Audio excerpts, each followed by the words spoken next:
5వ తేదీ జూన్ నెల 2024 సంవత్సరము.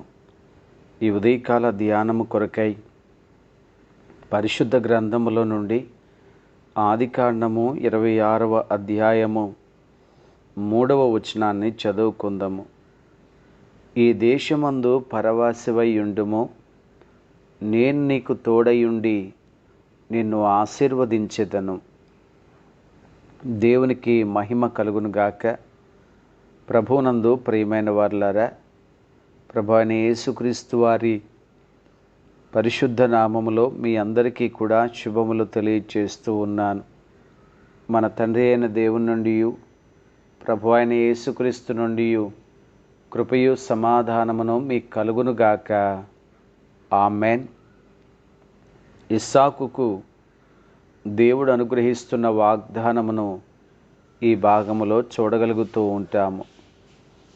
ఇస్సాకు ఉన్నటువంటి స్థలములో కరువు ఏర్పడినప్పుడు అతడు ఫిలిష్తీయుల రాజైనటువంటి అబీమెలెకు యొద్దకు అనగా గెరారుకు చేరి ఉన్నాడు. అయితే ప్రభువు అతనికి ప్రత్యక్షమై మాట్లాడినప్పుడు దేవుని మాటల్లో ఉన్నటువంటి ఒక గొప్ప ఆశీర్వాదాన్ని, ఆ ఆశీర్వాదమును పొందుటకు అతడు అనుసరించవలసినటువంటి ఒక మంచి మార్గాన్ని దేవుడు ఇక్కడ సూచించి ఉన్నారు. ప్రియులారా, దేవుని ఆశీర్వాదము మనకెంతైనా అవసరము. అయితే సంపూర్ణమైన దేవుని ఆశీర్వాదమును కలిగి ఉండుటకు పరిపూర్ణంగా విధేయత కూడా చూపించవలసి ఉంటుంది. ఇక్కడ ప్రభు 3 విషయాలు ఇస్సాకుతో చెప్పారు. ఈ 3 సంగతులను కూడా ఇస్సాకు భక్తుడు ఆచరించినప్పుడు దేవుడు అతనికి 2 కార్యాలు చేయబోతున్నారు. ఒకటి, నేను నీకు తోడై ఉంటాను అని చెప్పారు.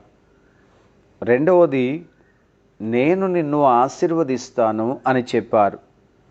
ప్రభుని కలిగి ఉండి ప్రభు ఆశీర్వాదము చేత నింపబడుటకు ఇస్సాకు చేయవలసిన కార్యములు ఏమిటి అనగా 2వ వచనంలో చూస్తాము. అక్కడ యెహోవా అతనికి ప్రత్యక్షమై, నీవు ఐగుప్తులోనికి వెళ్ళక నేను నీతో చెప్పు దేశమందు నివసించుము. ప్రియులారా, ప్రభు చెప్తున్న మొదటి మాట, నీవు ఐగుప్తుకు దిగి వెళ్ళొద్దు అని మాట్లాడారు. దయచేసి గమనించండి, ఎందుకు దేవుడు ఐగుప్తుకు వెళ్ళొద్దని చెప్తున్నారు? ఐగుప్తును ఎందుకు మరలా దేవుడు ప్రస్తావిస్తున్నారు అని ఆలోచన చేస్తే, ఐగుప్తు అనేది అణిచివేతకు, బానిసత్వానికి సూచనగా ఉంది. ఇంకా చెప్పాలినంటే పాపపు బానిస జీవితానికి ఐగుప్తు సూచనగా కనిపిస్తూ ఉంది. కనుక ఏదైతే విడిచిపెట్టామో, ఏ పాపము నుండైతే విడుదల పొంది ఉన్నామో, మరలా ఆ పాపం వైపు వెళ్ళకూడదు అనేది దేవుని యొక్క ఉద్దేశము. ఐగుప్తు బంధకాలకు సూచనగా ఉంది. ఐగుప్తు అనేది మన జీవితాన్ని పూర్తిగా ఆకర్షించి మనం మరలా తిరిగి రానంతగా అది బంధిస్తుంది అనే సంగతిని మనము నేర్చుకోగలుగుతాము. ఆనాడు ఇశ్రాయేలు ప్రజలు 430 సంవత్సరాలు బానిసత్వంలో జీవించినప్పుడు దేవుడు వారిని విడిపించారు పస్కా గొర్రెపిల్లను వధింప చేయడం ద్వారా. అలాగే ప్రియులారా, ఎన్నో సంవత్సరాలుగా పాప బానిసత్వంలో బ్రతుకుతున్నటువంటి మనలందరినీ కూడా యేసుక్రీస్తు ప్రభువారు తన కల్వరి రక్తాన్ని చిందించడం ద్వారా, సిలువలో తన ప్రాణాన్ని అర్పించడం ద్వారా మనను విడుదల చేసి ఉన్నారు అని మనం గుర్తించాలి. అందుకనే తీతుకు వ్రాస్తూ ఇలా వ్రాయబడింది, తెలియచేయబడిన సత్యం ఏమిటనగా 2వ అధ్యాయము 14వ వచనం, ఆయన సమస్తమైన దుర్నీతి నుండి మనను విమోచించి సత్క్రియలందు ఆసక్తి గల ప్రజలను తన కోసరము పవిత్రపరుచుకొని తన సొత్తుగా చేసుకొనుటకు తన్ను తానే మన కొరకు అర్పించుకొనెను. యేసుక్రీస్తు ప్రభువు మనను విమోచించడానికి సంపూర్ణంగా ఆయన అప్పగించుకొని ఉన్నారు అని వ్రాయబడింది. మరి విడుదల పొందినటువంటి మనలను గురించి వ్రాయబడుతున్న మరొక మాట ఏమిటంటే, అది గలతీలకు రాసిన పత్రిక 5వ అధ్యాయం 1వ వచనము. ఈ స్వాతంత్రము అనుగ్రహించి క్రీస్తు మనలను స్వతంత్రులుగా చేసి ఉన్నారు. కాబట్టి మీరు స్థిరముగా నిలిచి మరలా దాస్యము అనే కాడి క్రింద చిక్కుకొనకుడి. ఐగుప్తు నుంచి విడుదల పొందినటువంటి వారు మరలా తిరిగి ఐగుప్తుకు వెళ్ళడము అనేది అది ఎంత తప్పిదము. పాపము నుండి విడిపించబడినటువంటి ప్రతి ఒక్కరు కూడా మరలా పాపం వైపు తిరగడము అనేది అంతే నష్టాన్ని కలిగిస్తూ ఉంటుంది. కనుక ఇస్సాకుతో ప్రభు చెప్పిన మాట ఏమిటంటే, నీవు ఐగుప్తుకు దిగి వెళ్ళొద్దు అని చెప్పి. కాబట్టి స్నేహితులారా, మనం కూడా మన ఆత్మీయ జీవితంలో గుర్తించాలి, రక్షించబడినటువంటి మనము మరలా పాపం వైపు తిరగకూడదు. విడిచిపెట్టి వచ్చిన పాపాన్ని మరలా ఆశించకూడదు. మరలా అదే బంధకాల్లోనికి వెళ్ళడానికి ఏమాత్రము కూడా ప్రయత్నం చేయకూడదు. దేవుడు హెచ్చరిస్తున్నారు. దేవుని మాటను జాగ్రత్తగా ఆలకించవలసి ఉన్నది. రెండవది, ప్రభు ఏమని చెప్తున్నారంటే, నేను నీతో చెప్పు దేశమందు నివసించుము. ఏ స్థలములోనైతే ప్రభు ఉండమని చెప్తున్నారో ఆ స్థలములోనే ఉండునట్లుగా జాగ్రత్త పడాలి. ప్రతి ఆశీర్వాదము కూడా మన విధేయతను ఆధారంగా చేసుకుని ఉంటుంది. దేవుడు అనేకమైన కార్యాలు చేయగలరు. అయితే మనం ఎంతవరకు దేవునికి అప్పగించుకుని ఉంటామో అనేది గుర్తించాలి. ఆనాడు దేశమంతా కూడా కరువు ఏర్పడినప్పుడు ప్రభువు ఏలియాతో చెప్పిన మాట, నీవు కెరీతి వాగు దగ్గర ఉండు అని. ప్రభువు చెప్పినట్లుగా అదే స్థలములో ఏలియా భక్తుడు ఉన్నాడు. ఎప్పుడైతే ఆ స్థలములో ఏలియా భక్తుడు ఉన్నాడో అతనికి ఏ కొదువ లేకుండా దేవుడు అతన్ని పోషించినట్లుగా చూస్తాము. ఆ తరువాత తీసుకుని వెళ్ళి సారిపతి విధవరాలు యొక్క ఇంట ఉండమని దేవుడు చెప్పారు. ఆ భక్తుడు అక్కడ కూడా ఉన్నారు. అక్కడ కూడా అద్భుతంగా దేవుడు పోషించారు. ఏ స్థలములో ప్రభు మనం ఉండాలని కోరుకున్నారో ఆ స్థలములో ఉన్నప్పుడు దేవుని యొక్క కార్యాలు మనం చూడగలుగుతూ ఉంటాము. దేవుడు చెప్పిన స్థలములో కాకుండా మనం అనుకున్న స్థలములో ఉండి దేవుని కార్యాలు ఏమాయను అని అంటే అది చాలా విచిత్రంగా అనిపిస్తూ ఉంటుంది. ఇక్కడ ప్రభువు చెప్పారు ఇస్సాకుతో, నేను చెప్పిన దేశమందు నువ్వు ఉండు, నేను నీకు తోడై ఉంటాను, నిన్ను ఆశీర్వదిస్తాను. ఒకవేళ అనొచ్చు, ప్రభువా ఇక్కడ కరువు ఉంది కదా.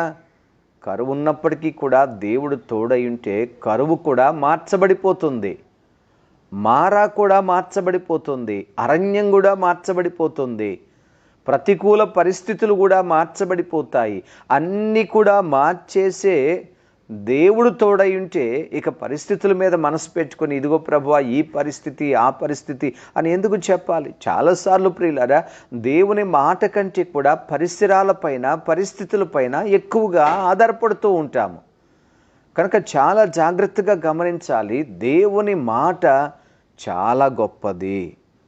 ఆనాడు ప్రభు పునరుద్ధానానికి ముందుగానే తన శిష్యులతో చెప్పారు, మీరు గలిలయలో ఉండండి, నేను మిమ్మల్ని కలుసుకుంటాను అని.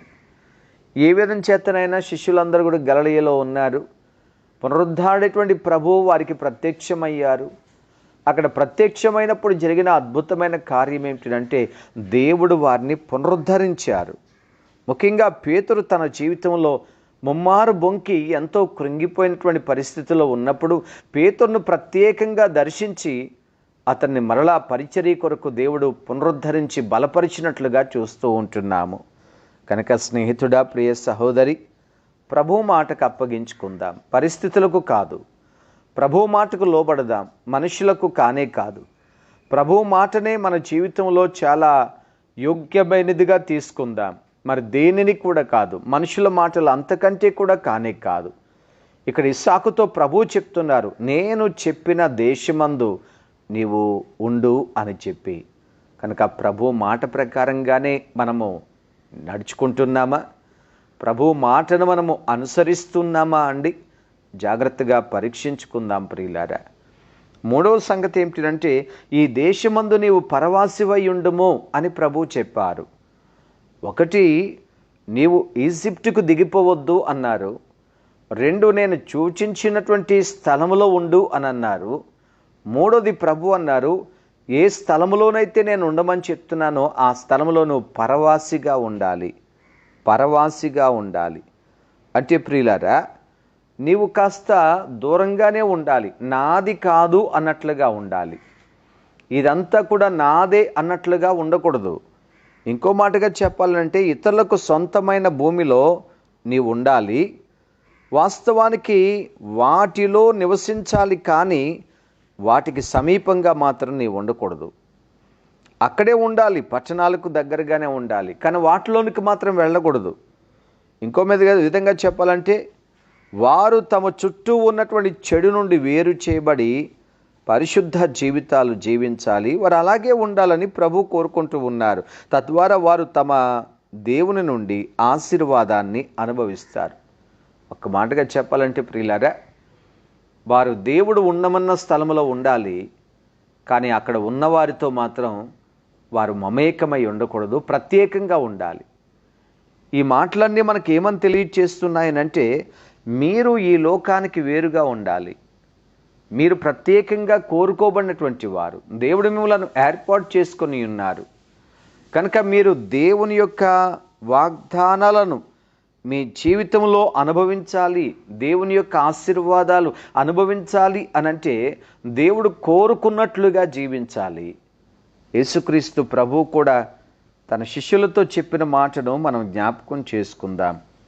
అది యోహాను సువార్త 14వ అధ్యాయము 19వ వచనాన్ని మనము చూడగలిగితే వాక్యంలో ఇలా వ్రాయబడి ఉన్నది, అయితే మీరు నన్ను చూతురు, నేను జీవించుచున్నాను గనుక మీరు కూడా జీవించుదురు. ప్రియులారా, ఇంకా ప్రభు చెప్పినటువంటి మాటలు మనము గమనించినట్లయితే 15వ అధ్యాయము 27వ వచనము, అదే సమయంలో 19వ వచనం, మీరు లోక సంబంధులైన ఎడల లోకము తన వారిని స్నేహించును, అయితే మీరు లోక సంబంధులు కారు, నేను మిమ్మల్ని లోకములో నుండి ఏర్పరచుకొంటిని, అందుచేతనే లోకం మిమ్మలను ద్వేషించుచున్నది అని అన్నారు. 27వ వచనంలో, మీరు మొదటి నుండి నా యొద్ద ఉన్నవారు గనుక నాకు మీరు సాక్ష్యమిత్తురు.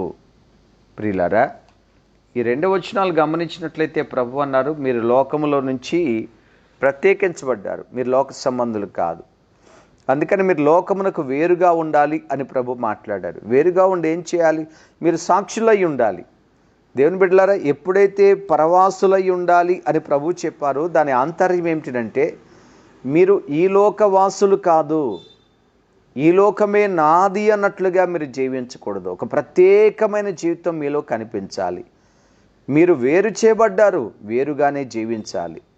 మీ అలవాట్లు, మీ పద్ధతులు, మీకున్నటువంటి ఆశలు, మీ ఆచారాలు, ఇవన్నీ కూడా ప్రత్యేకంగా ఉండాలి. ప్రభువు నిర్ణయించినట్లుగా ఉండాలి. అక్కడితో అయిపోలేదండి, మీరు ప్రభువుకు సాక్షులుగా ఉండాలి. అంటే మీ జీవితమే, వేర్పాటు చేయబడిన మీ జీవితమే వీరు దేవునికి చెందినవారు అని లోకం చేత సాక్ష్యం పొందాలి. మేము దేవునికి చెందిన వారమని మీ ప్రత్యేకమైన ప్రవర్తన జీవితం ద్వారా సాక్ష్యం ఇవ్వాలి. ఇది ప్రభు కోరుకుంటున్నారు. ఎప్పుడైతే దీన్ని మీరు కలిగి ఉంటారో ప్రభు అంటున్నారు, నేను మీకు తోడుగా ఉంటాను, మిమ్మల్ని ఆశీర్వదిస్తాను. కనుక స్నేహితులారా, అబ్రహాముకు దేవుడిచ్చినటువంటి వాగ్దానాలు తదుపరి తరము వారు పొందుకోవాలి అంటే అబ్రహాము దేవుని మాటకు లోబడినట్లుగా మిగిలిన వారు కూడా లోబడాలి. ఇక్కడ ఇస్సాకుతో ప్రభు చెప్తున్నారు, నీవు ఐగుప్తుకు దిగొద్దు, ఐగుప్తుకు వెళ్ళొద్దు.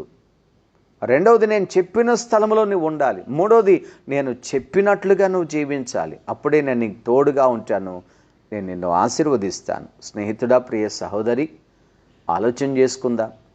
పాపం నుండి ప్రభు మనల్ని విడిచిపెట్టారు, విమోచించారు, విడుదల చేశారు. మరలా ఆ పాపం వైపు చూడడానికి ప్రయత్నం చేయొద్దు. దేవుడు మనల్ని ఒక శ్రేష్టమైన సంఘములో ఉంచారు, ఆత్మీయ స్థితిలో ఉంచారు. అందులో మనం స్థిరంగా ఉండాలి. దేవుడు ఉంచిన స్థలంలోనే, దేవుడు చెప్పిన స్థలంలోనే మనం ఉండాలి. అలాగే మూడవది, దేవుడు చెప్పినట్లుగానే మనం జీవించాలి. ప్రత్యేకమైన జీవితం, పరిశుద్ధమైన జీవితాన్ని మనం జీవించవలసిన వారమై ఉంటున్నామండి. ఎప్పుడైతే ఇలా జీవిస్తామో దేవుడు మనకు తోడుగా ఉంటారు. పరలోక సంబంధమైన ప్రతి ఆశీర్వాదాన్ని కూడా దేవుడు మనకు అనుగ్రహిస్తారు. కనుక ఈ ఉదయకాలం వాక్యం వింటున్న సహోదరి సహోదరుడా, ఆలోచన చేసుకుందాం. మనము ఐగుప్తు వైపు చూడకుండా ఉండగలుగుతున్నామా? మనము చెప్పిన స్థలములోనే దేవుని మాట ప్రకారంగా జీవిస్తున్నామా? ప్రభువు చెప్పినట్లుగానే ఈ జీవితాన్ని కొనసాగిస్తున్నామా?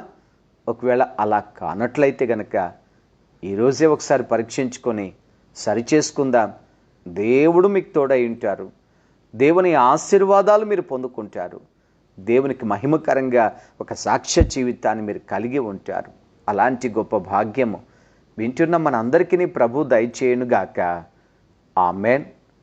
మహాపరిశుద్ధుడైన మా తండ్రి యేసయ్యా, మీకు వందనాలు చెల్లిస్తూ ఉన్నాము నాయన. ఈ వేకువజామున మీరు మాతో మాట్లాడుతున్నారు ప్రభువా. ఆనాడు కరువు సంభవించినప్పుడు ఇస్సాకుతో ఏమైతే చెప్పారో ప్రభువా, ఈ లోకంలో జీవిస్తున్న మాతో కూడా మీరు చాలా స్పష్టంగా ఆ మాటలు చెప్తా ఉన్నారు.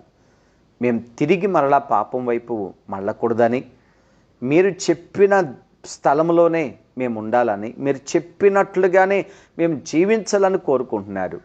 అప్పుడు మీరు మాకు తోడుగా ఉండి ఆశీర్వదిస్తానని వాగ్దానం చేస్తున్నారు. మీ మాటలు మీ బిడ్డలందరూ అంగీకరించడానికి సహాయం చేయండి. వారికి, వారి కుటుంబాలకు మీ వాక్యము ద్వారా క్షేమాన్ని, దీవెనలను కలుగు చేయమని ప్రార్థన చేస్తున్నాను. వారి జీవితకాలం అంతయు కూడా తోడుగా ఉండి వారిని ఆశీర్వదించండి తండ్రి. దైవజనులను, వారు చేస్తున్న పరిచర్యను, వారి కుటుంబాలను, బిడ్డలను దీవించండి నాయన. వారిని బలపరిచి వాడుకోనండి. అన్ని పరిస్థితులు మీ స్వాధీనం అందించుకోండి మా ప్రభువా. మేలు చేయండి. మీ నామానికి మహిమ తెచ్చుకోనండి. యేసుక్రీస్తు వారి పరిశుద్ధ నామమున ఈ ప్రార్థన మీకు సమర్పిస్తున్నాము తండ్రి. ఆమెన్. తండ్రి, కుమారుడు, పరిశుద్ధాత్మ త్రియేక దేవుని సన్నిధి, సకల ఆశీర్వాదములు ప్రభు మనందరికీ అనుగ్రహించునుగాక. ఆమెన్.